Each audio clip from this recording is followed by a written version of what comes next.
Hello everyone. చదువుకోండి first YouTube ఛానల్‌కి స్వాగతం. ఈరోజు మరొక ప్రీవియస్ ఏపీఎస్‌సి క్వెషన్‌తో వచ్చేసాం.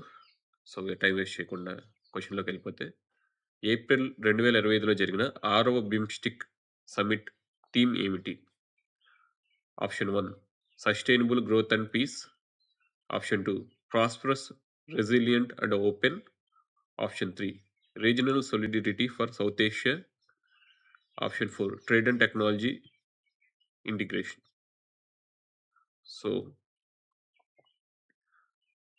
వీడియో పాజ్ చేసి కరెక్ట్ ఆప్షన్ గెస్ చేయండి.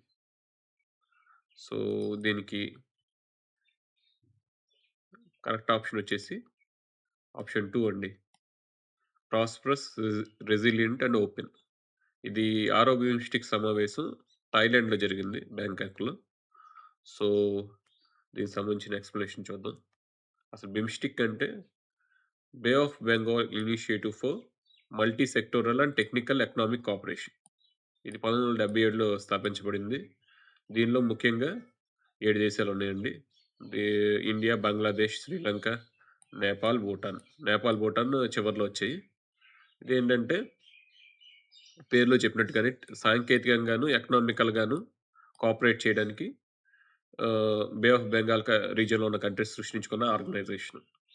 సో, వీటి మెయిన్ ఆబ్జెక్టివ్స్ వచ్చేసరికి ఆర్థికపరమైన ఎదుగుదల, అలాగే ట్రేడ్‌లో, అలాగే రీజియన్స్ మధ్య కనెక్టివిటీ, అలాగే ఏదైనా విపత్తులొచ్చినప్పుడు విపత్తు శాఖ, climate change, energy security, technology వీటిట్లో ఒకళ్ళకొకళ్ళు కోఆపరేషన్ చేసుకోవడానికి గూడా ఇది ఉంచారండి. మెయిన్‌గా ఇండియాస్ యాక్ట్ ఈస్ట్ పాలిసీ అనేది 2002లో తెచ్చారు. దానికి కట్టుబడి ఉన్న ఈ దేశాలన్నీ. దీనికి హెడ్ క్వార్టర్స్ వచ్చేసరికి ఢాకా, బంగ్లాదేశ్ అండి.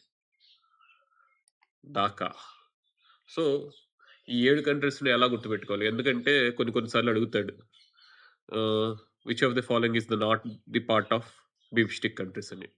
5 కంట్రీస్ ఇక్కడే ఉన్నాయి పేరులోనే. బి అంటే బంగ్లాదేశ్, ఐ అంటే ఇండియా, ఎం అంటే మయన్మార్, ఎస్ అంటే శ్రీలంక, టి అంటే థాయిలాండ్ అండి. ఇది యాక్చువల్ కాదు. బట్ మనం గుర్తుపెట్టుకోవడానికి చెప్తున్నా. ఇంకా గుర్తుపెట్టుకోవాల్సిందల్లా ఏంటంటే నేపాల్, భూటాన్. సో, ఈ 7 కంట్రీస్ ఉన్నాయి. దీని గురించి డీటెయిల్డ్ వీడియో మనం చూద్దాం. అసల బిమ్‌స్టిక్ కంట్రీస్ ఇప్పటిదాకా ఏమేమి సభలు జరిగినాయి, ఫ్యూచర్‌లో ఏం జరుగుతాయి, ఎలా క్వెషన్స్ అడగొచ్చనేది. సో, మీరు ఆ వీడియో కావాలంటే కింద కామెంట్ సెక్షన్‌లో తెలపండి. డీటెయిల్డ్‌గా చేద్దాం. సార్క్ మీద, జీ7 మీద, ఇంకా అన్ని యూఎన్ సభల మీద, కాప్ మీద. సో, మన ఛానెల్‌ని లైక్, షేర్ అండ్ సబ్స్క్రైబ్ చేయండి. Thank you everyone.